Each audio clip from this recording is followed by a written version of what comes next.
Ahli psikologi forensik Reza Indragiri dihadirkan dalam sidang pembunuhan Yosua dengan terdakwa Eliezer. Sebelumnya, ahli psikologi klinis menjelaskan kepribadian Eliezer yang patuh. Namun, adanya peralihan patuh Eliezer menjadi tidak patuh. Menurut Reza Indragiri, kasus Eliezer ini berawal dari adanya tekanan dari atasan.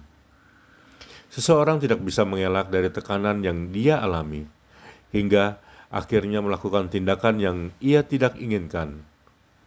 Perubahan kepatuhan Eliezer hingga akhirnya bertindak menjadi justice kolaborator bisa dikarenakan tekanan tersebut sudah hilang. Pak Indragiri ya, Pak. Nah, ini ada, kami contohkan ada fakta-fakta bahwa sebagaimana yang telah ahli dari psikologi klinis jelaskan, ditemukan adanya tingkat kepatuhan yang tinggi. Nah, terus kemudian dari tingkat kepatuhan yang tinggi ini digunakan untuk bagaimana digunakan sebagai untuk melakukan si Richard ini untuk melaksanakan tindakan sesuai dengan kepentingan atau kemauan daripada orang yang memberi perintah, yaitu dalam hal ini melakukan penembakan terhadap korban tadi.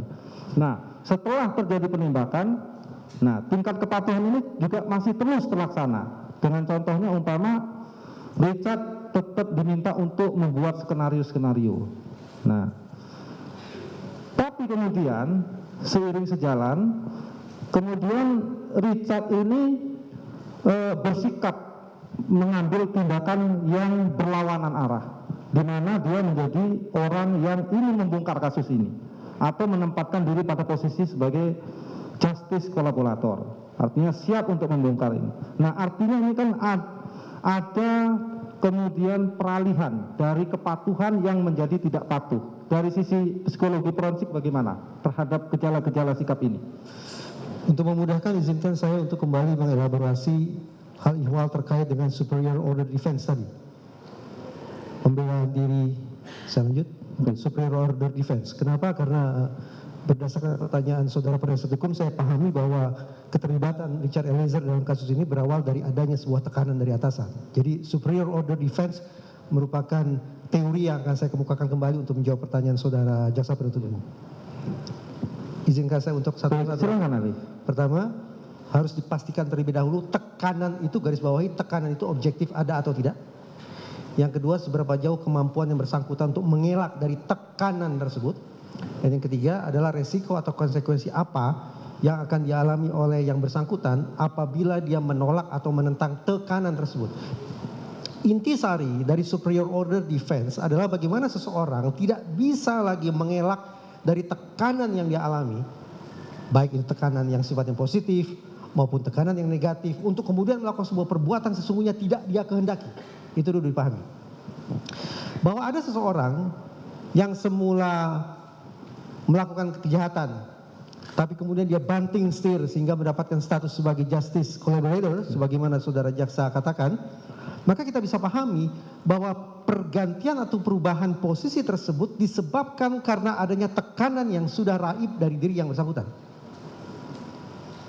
Ketika yang bersangkutan sudah teryakinkan bahwa dia tidak berada di dalam kungkungan tekanan tersebut, maka kemungkinan dia akan berbalik arah menjadi suatu hal yang sangat realistis. Baik. Nah, ini umpama terkait dilihat dari faktor apakah ada tekanan. Nah, tekanan ini apakah sifatnya harus konkret, ahli, ya kan?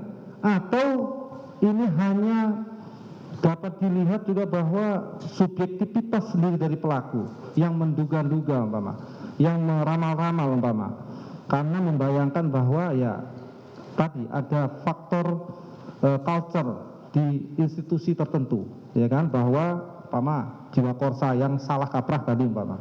Nah, apakah harus konkret umpama jika kamu tembak dia, kalau tidak maka aku habisi juga kamu. Ini kan suatu tekanan yang konkret, ya kan? Nah, apakah juga bisa tekanan itu dilepaskan sendiri secara bebas terhadap pelaku itu sendiri yang hanya berdasarkan ramalan dan dugaan-dugaan atau bayangan dia sendiri, ketakutan tadi? Bagaimana pendapat Anda? Saya coba tafsirkan dulu, kalau pemahaman saya keliru tolong dikoreksi ya. Baik, silakan. Berarti saudara jaksa penuntut umum ini meminta penjelasan tentang bagaimana kita bisa memastikan apakah tekanan itu objektif ada ataukah subjektif belaka, begitu ya? Betul, betul ahli. Betul. Sebagaimana tempat saya uraikan tadi, untuk memahami secara utuh, secara jernih kita perlu rambah 3 dimensi sekaligus, yaitu dimensi makro terkait dengan bagaimana pengaruh organisasi terhadap individu yang bersangkutan, kemudian dimensi mikro yang saya tidak tahu apa sesungguhnya isi dimensi mikro saudara Richard Eliezer, saya tidak tahu. Dan yang ketiga adalah dimensi meso, yaitu interaksi antara Richard Eliezer dengan pihak yang sebelum memberikan perintah atau tekanan tersebut, yaitu Verdi Sambo.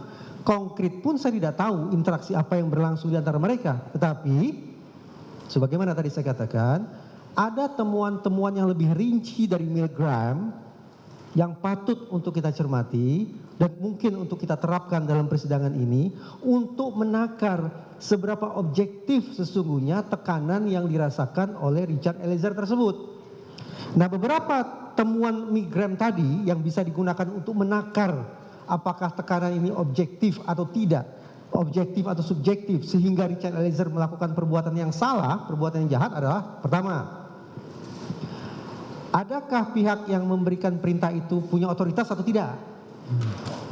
Berarti kalau pihak pemberi perintah itu punya otoritas, objektif, ada pihak pemberi perintah yang punya otoritas. Itu pertama. Yang kedua, apakah pihak pemberi perintah itu mengenakan kostum tertentu? Karena berdasarkan penelitian, tadi sempat saya katakan, ada perbedaan tingkat kepatuhan subjek penelitian, subjek eksperimen, ketika mereka diperintah dibandingkan ketika si peneliti memakai busana peneliti dan ketika si peneliti tidak memakai busana peneliti. Dan ketika si peneliti memakai busana sebagai seorang ilmuwan, sebagai peneliti, ternyata perintahnya lebih dipatuhi. Itu sudah 2, objektif ya. Ada kostum, silakan dicek saja bagaimana kostum yang dikenakan pada saat kejadian misalnya. Yang ketiga, lokasi kejadian, lokasi pemberi perintah itu, pemberian perintah itu dilakukan di mana? Di lokasi yang otoritatif atau lokasi yang umum saja. Misalnya dalam penelitian Milgram tadi, perintah untuk menyetrum itu diberikan, perintah itu diberikan, instruksi itu diberikan di perguruan tinggi, dan perguruan tinggi kita pandang sebagai lingkungan yang legitimate untuk sebuah penelitian. Demikian pula dalam kasus ini barangkali relevan, silakan dicek apakah pemberian perintah itu disampaikan oleh pihak pemberi perintah kepada yang menerima perintah di lingkungan yang legitimate juga tidak, otoritatif juga atau tidak lingkungan itu, atau lingkungan sembarang lingkungan, di pasarkah, di warungkah, di jalan rayakah, atau lingkungan itu spesifik yang memang lingkungan itu sudah merepresentasikan power, kekuatan, kewenangan, wibawa, kekuasaan si pemberi perintah. Itu yang ketiga atau mungkin yang keempat. Dan selanjutnya, spesifik lagi, bukan lingkungan secara umum ini. Si pemberi perintah dan si penerima perintah berada di ruangan yang sama atau berbeda.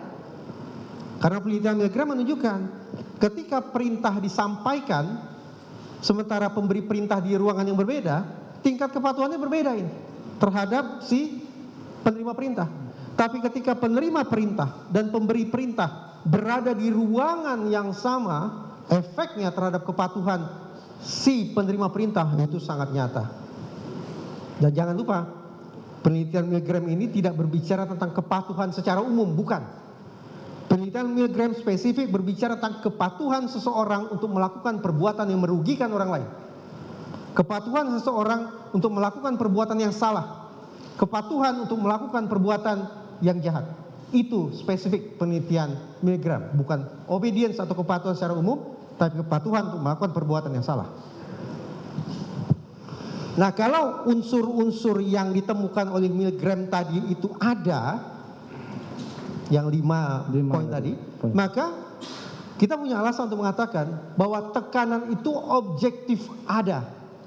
Dengan demikian, pemahaman kata tekanan tidak melulu harus dimanifestasikan lewat sebuah perintah lisan. Tapi tekanan itu, bahkan perintah itu, bisa termanifestasikan secara non-verbal.